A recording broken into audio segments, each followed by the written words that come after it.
Hello, my friends. This is Deepak, and we're continuing our series on these amazing conversations with cutting edge thinkers, influencers, scientists, and what I call meta humans. And right now, it's my distinct pleasure to be speaking to Dr. Amishi Jha, who's written this book, Peak Mind. Find your focus, own your attention, invest 12 minutes a day. I have the book in my hands right now and I'm reading it, although I haven't finished reading it. Let's first start. First of all, thank you, Dr. Jha, for joining me. Happy to be here. Yeah, thank you so much. You know, our audience likes to know a little bit about the background of the person. So I'd love for you to share where you grew up, where you went to school, and how you got to be doing what you do. Happy to. Before So we talk about the book, we'll talk yeah, about the yeah, book as well. absolutely. It's all related. So I was born in Ahmedabad. I'll start there. We'll fast forward quickly. Which, as you know, is the town that Gandhiji's ashram is in, and when I was one, my parents moved to Chicago. So I grew up in the suburbs of Chicago. Went to the University of Michigan for my undergraduate, where it was the first year that biological psychology was offered as a major, which is essentially a neuroscience major. While I thought I was going to be a medical doctor, I soon realized that was not for me, but studying the brain was really something that intrigued me like nothing else had. And that was it. I was hooked. I went to graduate school at UC Davis in cognitive neuroscience, did my postdoc at Duke in brain imaging, was an assistant professor at Penn, the University of Pennsylvania, for about a decade. And then for the last decade, I've been at the University of Miami, where I lead my lab and I lead a mindfulness initiative across campus. And I serve as the director of contemplative neuroscience there. So that catches you up to what I've been up to. In terms of just broadly the work I do, I study the brain systems of attention. And over the last, decade or so now, probably right around when I was leaving Penn and arrived here, I've pivoted toward, in particular, understanding how we can offer mindfulness training, mindfulness meditation training, as a route by which to strengthen attention in high demand, high stress professionals, from military service members, including special operations forces, medical and nursing professionals, first responders, business leaders, etc. That's a very good summary of what you do. Background. I want to learn a little more, though. Any brothers and sisters? Oh yeah, I have a younger sister who is done many things, and now she's actually made her way to offering mindfulness training. It's funny how these things happen.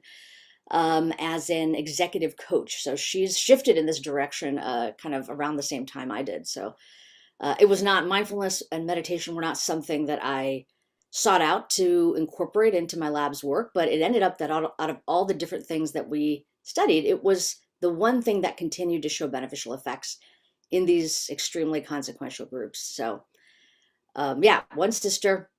My mom still lives in Chicago. And your parents are both living? No, my father passed away when I was quite young, I actually. see. And you have a family?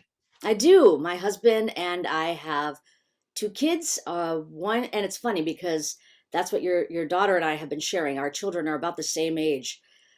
So I have a almost 20-year-old and a 15-year-old.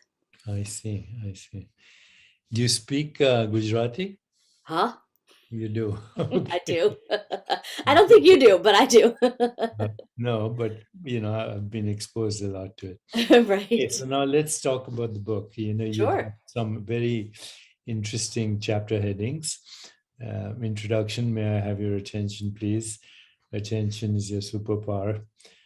Then the vulnerabilities of the mind and the failed strategies that make things work. Push-ups for the mind. Find your focus. Stay in play. Press record. I like that very much. Drop the story. I like that very much. Um, Go big. Use meta awareness to unlock your attentional powers. I wrote a book called Meta Human, so that makes a lot of um, a fascinating sense to me.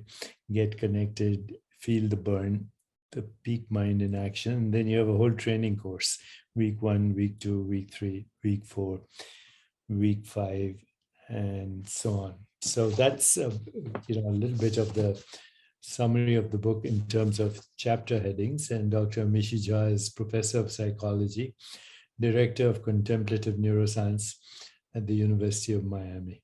And she told you a little bit about her research. She's been featured at TED, NATO, Economic Forum, has been covered by Scientific American, the New York Times, NPR, and Forbes. So all these credentials will be there at the bottom of the link.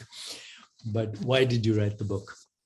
It's funny you mentioned the training program. And the first reason I would say I wrote the book is because I finally wanted to offer as many people as possible the knowledge and practical skills we had gained from testing and evaluating and training high demand, high stress professionals. And, really this comes down to this important brain system of attention. And I love that, I love the meta-human, meta-awareness connection that you already mentioned. But this brain system of attention is one of the reasons I was so interested in studying it way back when I was even in my undergraduate years, was because I was fundamentally interested in how it is that we can modify or optimize the brain by actions we take ourselves, essentially neuroplasticity. And one of the very first kind of volunteer opportunities I had, even in high school, was in a brain injury unit. And that's what sort of hooked me on this notion of I'm not so much interested in caring for people that are sick, though obviously I think that's a worthwhile endeavor. But there are patients I'm seeing just in my time as a volunteer who are transforming their own mind by their daily activities, including obviously physical therapy, etc. And it ends up that attention out of all the different brain systems is so capable of recalibrating the rest of what the brain does. So if there were ever a place we'd want to train to optimize functioning, it seems like it should be in this important brain system. And at the same time, we were learning a lot about the vulnerabilities of attention. So for example, stress, this perceived sense of overwhelmed, threat, when we feel threatened, not just for our physical safety, but even psychosocial threat for our reputation, our sense of justice, etc., and negative mood. All three of those seem to be like kryptonite for attention. So it would just completely obliterate the powerful influence that it had and beneficial influence it would have on functioning. And then I started thinking there are professions for whom stress, threat, and poor mood are not simply part of the ups and downs of life, but they describe the professional context in which they need to do their best work. In fact, as a physician, you know this. You cannot be distracted by the stress, threat, or even very difficult circumstances that you may be in because you've got to do a job. But it is the case that according to the brain science, your brain, anybody's brain that's in those circumstances, would be vulnerable. So is there a way to train the mind to protect against this by how we orient to the situation, how we understand the situation, how we place ourselves within what's going on? And that's essentially the journey I describe in the book, is how is it that attention is so powerful? What makes it vulnerable, and what can we do about it? Which is what culminates in this program that we've studied for many years now in my lab, to offer core practices people can do daily in as little as 12 minutes a day to really ensure that they have peak access to their own attention. So if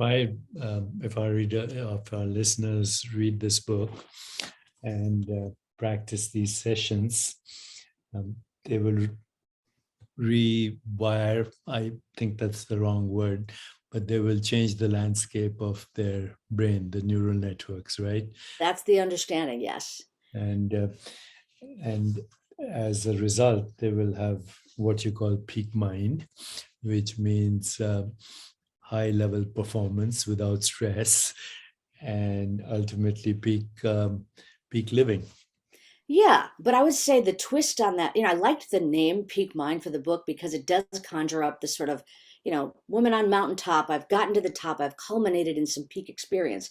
But that's not what I'm talking about. I'm actually not even talking about dissolving or removing stress, threat, or negativity. The journey of this book is really to describe that our our capacity to function, our need to function, will be in the face of all those circumstances. And even so, we can function and we can maintain and retain access to our own mind. But this does not happen all that well by default.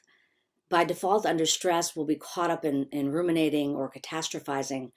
But it doesn't have to be that way, that we can train the mind to be present, to be non-conceptual and non-evaluative when it serves us, so that we can get the job done. So it's not sort of a fantasy world. It's almost like getting the raw data of this moment is going to give you better access to what you need to do. And there is a route by which you can train your mind to be better able to do that. My very special guest today is Dr. Amishi Jha, a professor of neuroscience, professor of psychology, and director of Contemplative Neuroscience at the University of Miami.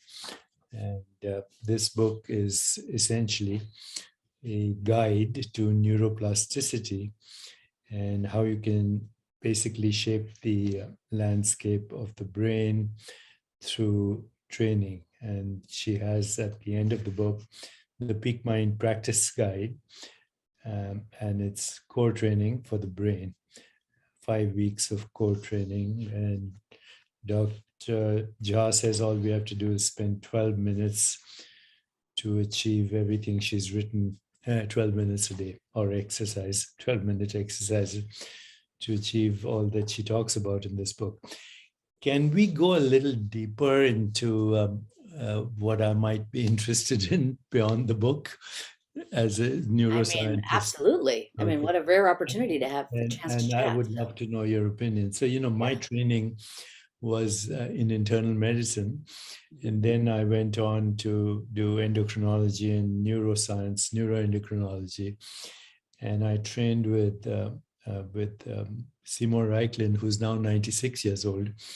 And he was then in the 70s. He was the professor at Tufts. And I had finished my training at Harvard, etc. I was with him. And he, as I told you now, he's 96.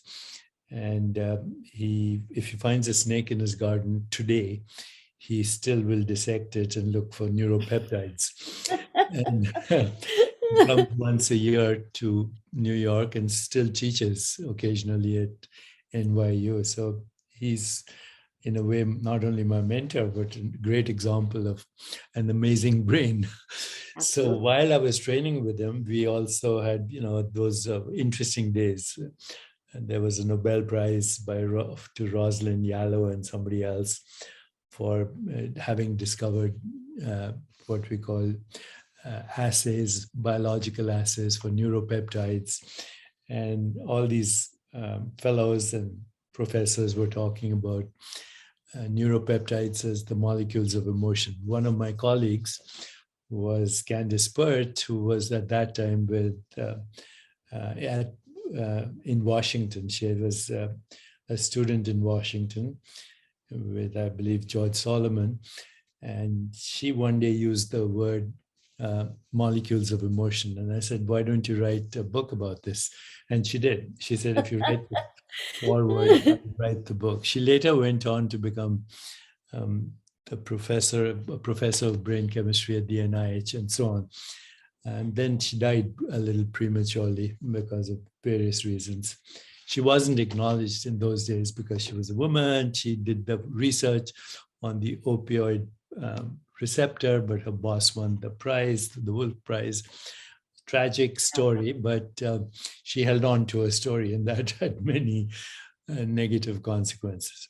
So I became interested in those days in mind-body connection, trying to figure out where the mind is, and even if we had a definition of mind, and what's the relationship of mind to body. And now you're talking about something else, how we actually can change the mind and in turn change the brain.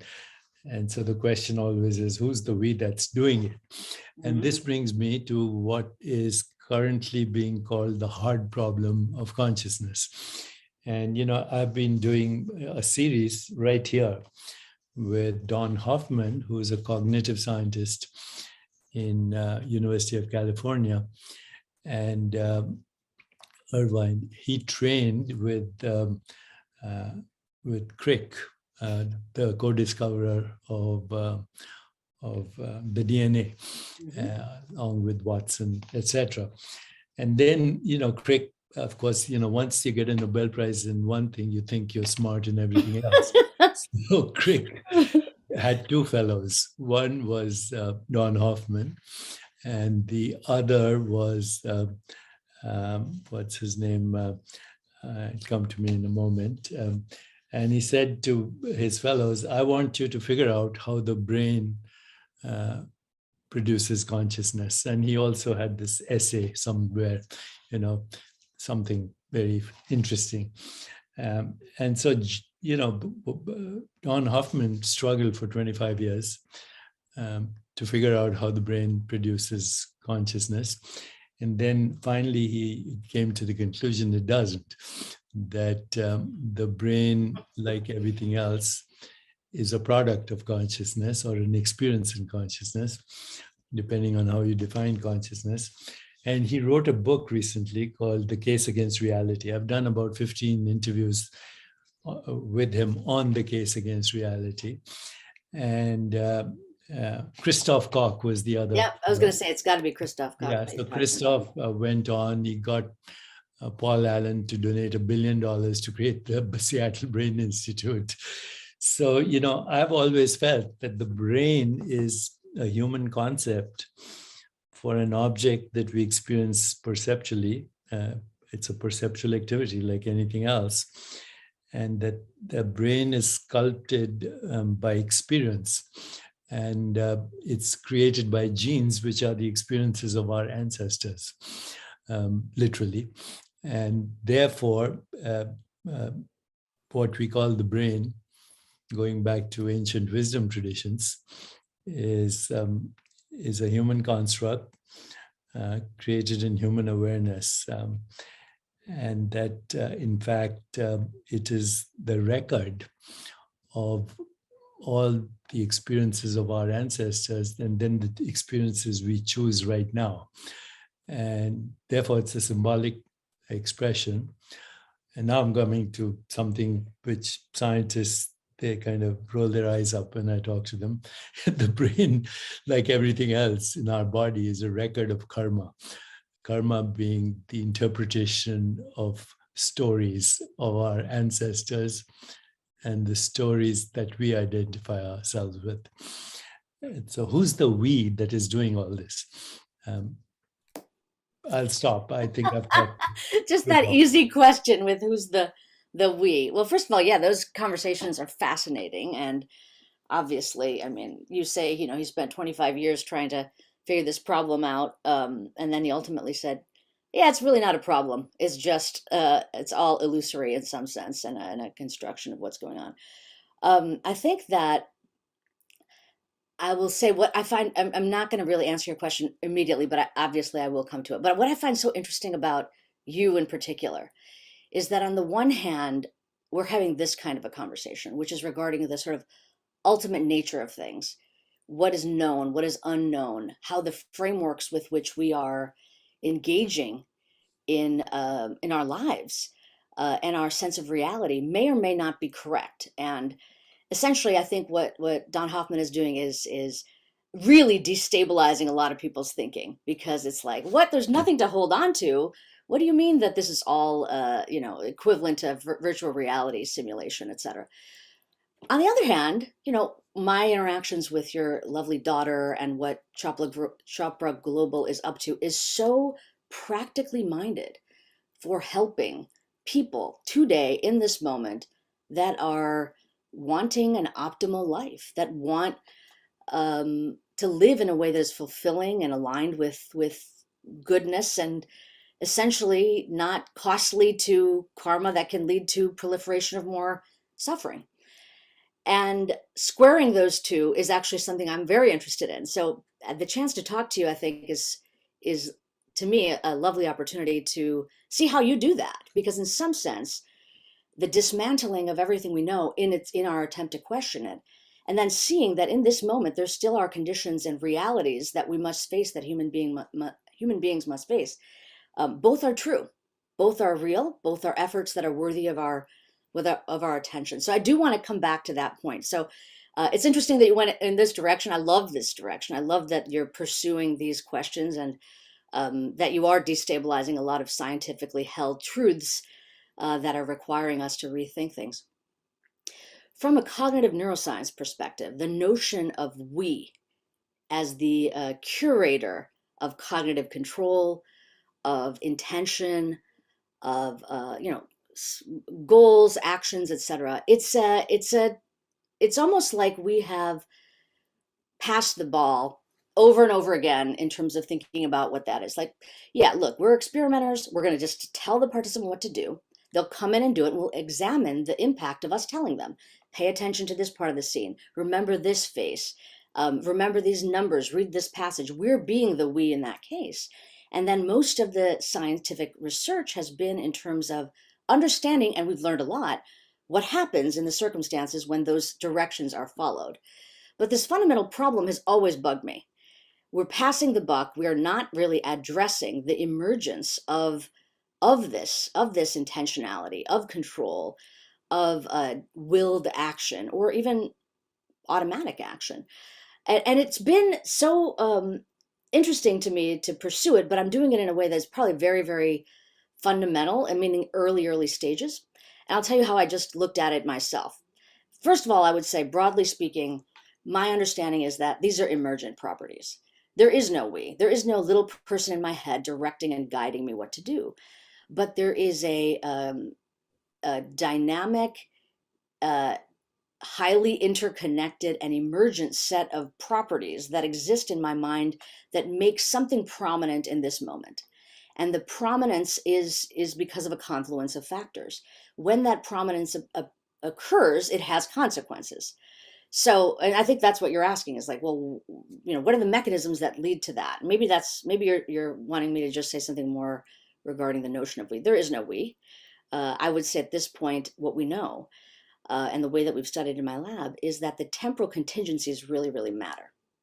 So just to break it down, if you ask somebody to remember one face, and then a few seconds later you test them, was this the face you were asked to remember? And then on other trials in an experiment, you might say, remember two faces. And then same question, was this one of the faces you were asked to remember? Or three faces. You increase the cognitive demands, again, as the experimenter.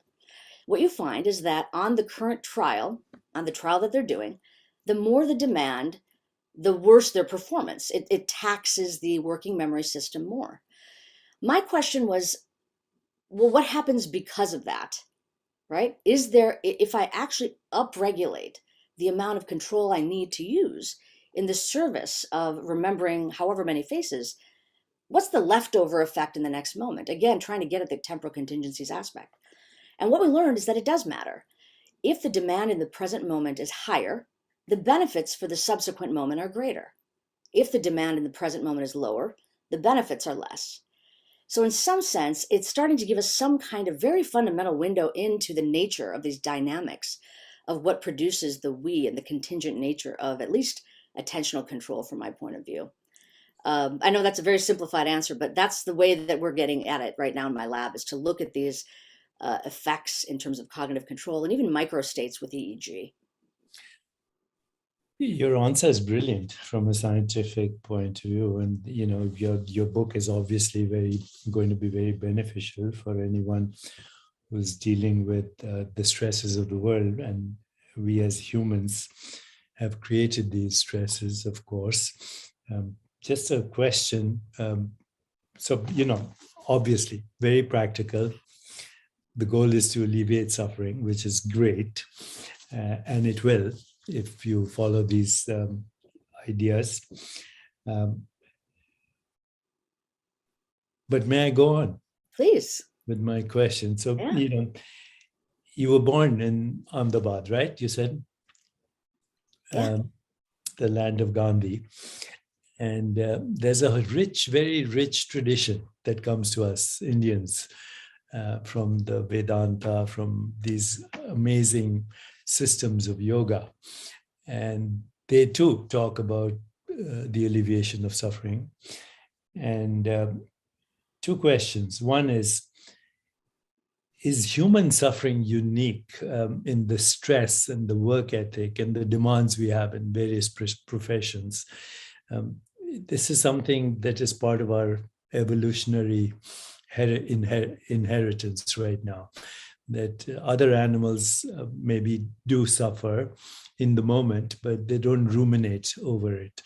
You kick a dog and you meet the dog 5 years later, it might attack you because it has memory, but it won't plan for 5 years how to get even, which is a human activity. So basically, what you're saying is it is evolution that has created human suffering. It has created uh, the brain in its current form that has the power to do things that dogs can absolutely not do: plan, prioritize, deliberate, reflect in very productive manners. So it's not just about ruminating or catastrophizing, it's regarding usage of knowledge and planful action. But yes, the other side of that coin is that those exact functions of the brain can be used in a way that is problematic. And it's not just the problems I'm talking about. The entire human civilization, the entire human experience of the universe, from Wall Street to the concept of money, to the concept of nation states, to the concept of time, all of this is human, right? I mean, absolutely, in a way that we don't think that any other kinds of animals can do this quite well. And neuroscience definitely upgrades our ability to enhance the human experience. No question about that. I'm with you. And, then in I our feel like you're building it toward a case I'm going to be crushed by, but keep going. No, I'm not. I need your assistance. And, so yes, we upgrade the human experience through neuroscience. And everything that humans do can be upgraded in a more efficient way by paying attention to the principles of neuroscience, cognitive science that we've learned. And, every day there's more progress. You can track everything in the brain through new technologies. But would you agree? And now I'm going, because I want to address something deeper than what we call usual human suffering from stress, which is also, when I met my guru for the first time, we had a conference in Harvard, and Benson was there. He just passed away, by the way, Herbert Benson, at the age of 86. And the conference was on stress. And so after the conference finished, my guru, Maharishi Mahesh Yogi, brought meditation to the world, in the West anyway. He called me and he whispered in my ear. He said, "What is this stress?" So I explained to him, it's the perception of threat, just as like you explained to me right now. He said, "Oh," he'd never heard the word. He said, "You mean resistance to existence?" I said, "That's very well put." But he had never heard the word stress, uniquely human experience, at least the way we experience it. But, there's something the Vedanta addresses called existential suffering, which says no matter how well you upgrade the illusion, the brain is ultimately telling us magical lies, right? It tells us the earth is flat. Nobody believes that anymore. It tells us that things are solid. We know they're not. It thinks the earth is flat and stationary. It's moving at dizzying speeds and hurtling through space thousands of miles an hour. All this we learn through cognitive science too. But I mean, most people would say that the brain is giving us the experience of an illusory world, but the brain is also an experience. So is the brain also an illusion? That comes to mind many times.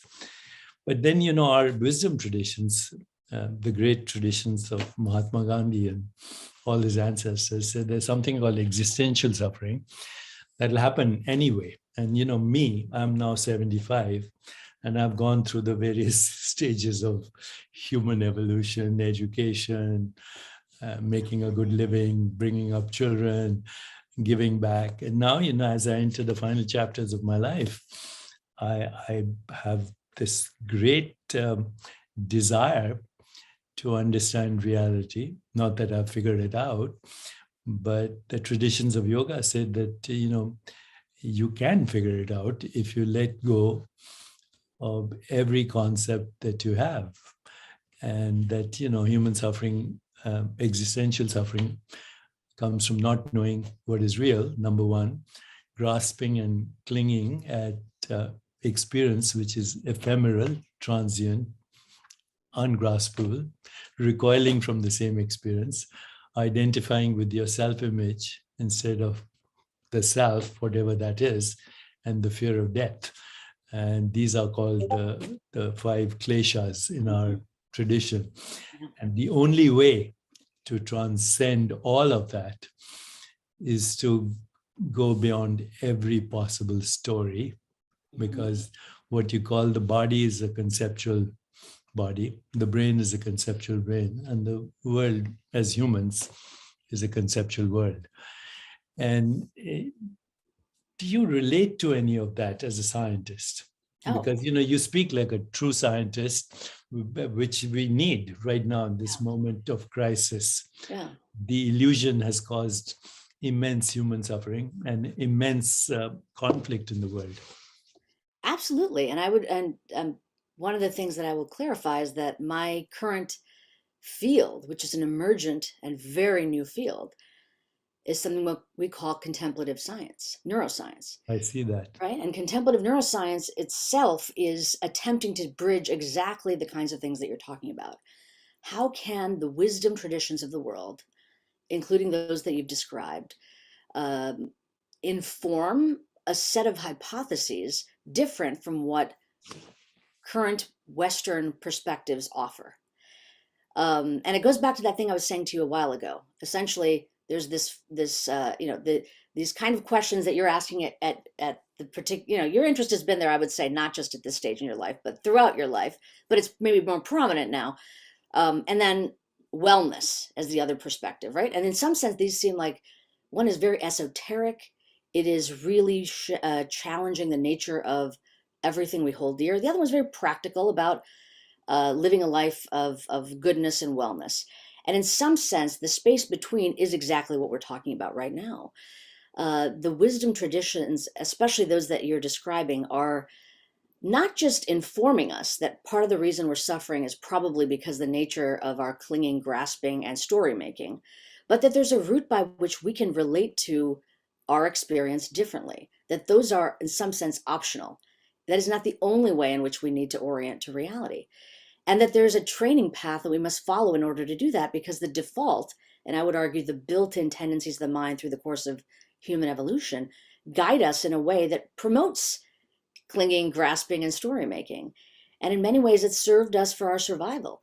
So, what are the routes by which we can train the mind differently? And how can those be offered in ways that are practical and accessible by most people? That's been my passion.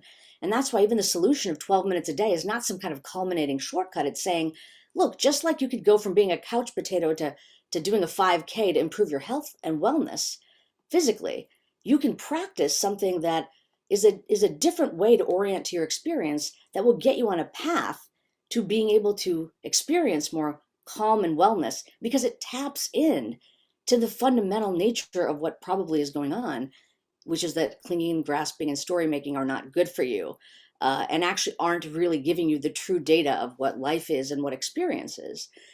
So I definitely think that there's a lot that we have in common there on that. The thing that I think that has struck me the most regarding traditions versus modern life is that the existential crisis that people experience, what did you call it? The existential threat or existential Suffering, suffering, suffering. is Yeah. not something that we delay till we're in our 70s. It occurs at every moment of our life. We may not call it existential suffering, but we see hints of this throughout our existence. And the nature of how we address it, I think, are um, adding to the problem more so than solving it.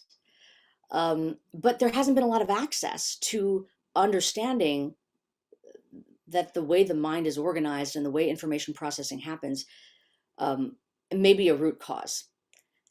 And modern psychology, at least, and neuroscience don't even tap into it. So just to give you, you were asking me about my story earlier, and I wanted to just mention one thing. I grew up obviously with these ideas, and many of your books in my household, this is something that has been part of not just the traditions, but even modern life as Indians have and other people from the East have moved to the West. It didn't speak to me. It didn't feel like it was practical or practicable in some sense. And translating it in a way that I could talk to generals in the army, or I could talk to fire chiefs or police officers or business leaders or mayors of cities. It felt like there was a big gap between that languaging and that framework and modern life. But frankly, for the last 20 years, that's exactly what I've been trying to do. And what's very heartening to me is that there's a receptivity and an ability to have this conversation. That if fundamentally for example, drive for consumption builds the way our entire society functions, and then we're seeing the costs of that in terms of climate change and the climate crisis. Oh, maybe there's something seriously wrong with the way that we're driving ourselves. Well, why is consumption the way that we orient to existence? Why is story making and um, uh, essentially hard conceptual framing, reification of things in the world so prominent? Well, probably because we were built that way. Our brains were kind of biased toward that. We can undo that, but there's going to be a path that you're going to need to follow because the drive by evolutionary design is so strong to do it in a particular way. No, I get that. I mean, you're definitely making a major contribution through contemplative neuroscience on the alleviation of human suffering. What I am referring to is something that maybe not everybody goes through, called the dark night of the soul, which happens in spiritual and religious traditions, and I've experienced it. So, still trying to cross over into what's across the boundary of human cognition and human perception. After all, we live on a planet that is possibly one of 60 habitable planets just in the Milky Way galaxy. We're told there are 2 trillion galaxies, 700 sextillion stars, and uncountable possibly habitable planets. So if you look at the planet Earth, it's not even a grain of sand in all the beaches. And here is this species called Homo sapiens trying to figure it out. Whether that's humility or hubris, I don't know. So may I move on to one or two more questions? Please, and then we'll conclude. What's your take on psychedelics and the default mode network and all the conversation that's going on right now? Because I happen to be part of that ecosystem too. I've been taking people through terminal stages of life through ketamine and other things, and find it very gratifying, actually. What's your point of view on this? Yeah, absolutely. I think that we have, for a variety of factors, just discounted a whole way of treating illnesses in the mind that we need to open up to again.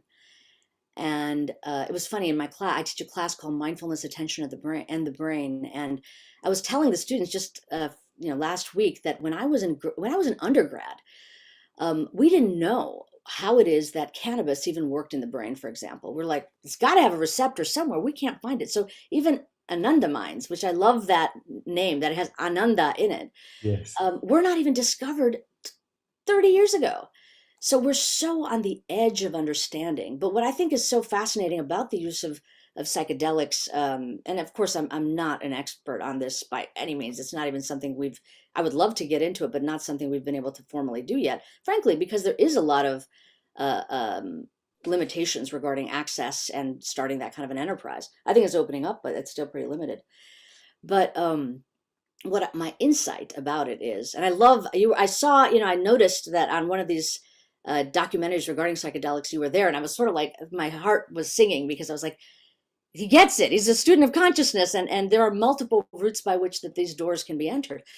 But what I would say that I find so interesting is that the unlike most of sort of traditional psychological therapies, which involve not which involve, let's just say what they do involve. They involve whatever conceptual terrain there is that is causing problems. You know, I think I'm a bad person. My life has so much sadness in it. To shift that over to a different set of content. So now, no, you're not a bad person. You're a good person. Your life is full of meaning. So it's taking that same approach of conceptual elaboration, but shifting the content of the elaboration. And what I think psychedelics are going to offer is dismantling the conceptual structures. And with that dismantling, there's an opportunity to potentially live in that dismantled nature or reconstruct it in a way that's wholly new that changes your orientation toward your life. And I think contemplative practice, in some ways, I would say psychedelics are a gateway drug to contemplative practice. That's sort of my takeaway at this point. Thank you, Don. That's very insightful. I'm holding this recent issue of Scientific American in my hand, cover story, Origins of Space and Time, which is very close to my heart. But then there's a section here, psychedelics to treat trauma as well. So Yeah. it's becoming part of our conversation. This has been a fascinating conversation. What I'd like to our listeners and those who are watching this program, I'd like them to actually buy this book, read it. You'll get a lot out of it. I am going to read it more thoroughly. I just obtained it. And so I wasn't, maybe after I finish reading the book, we can have another conversation in depth. But I'd like our audience to also know that Dr. Jha is going to be contributing to the Chopra Global app. It's called Chopra. And we're very fortunate to have her expertise and her contribution at Chopra Global. So thank you, Dr. Jha, for that as well. And I hope we'll be speaking again and continue these dialogues. The book is Peak Mind, Find Your Focus, Own Your Attention, Invest 12 minutes a day. And check it out. Thank you.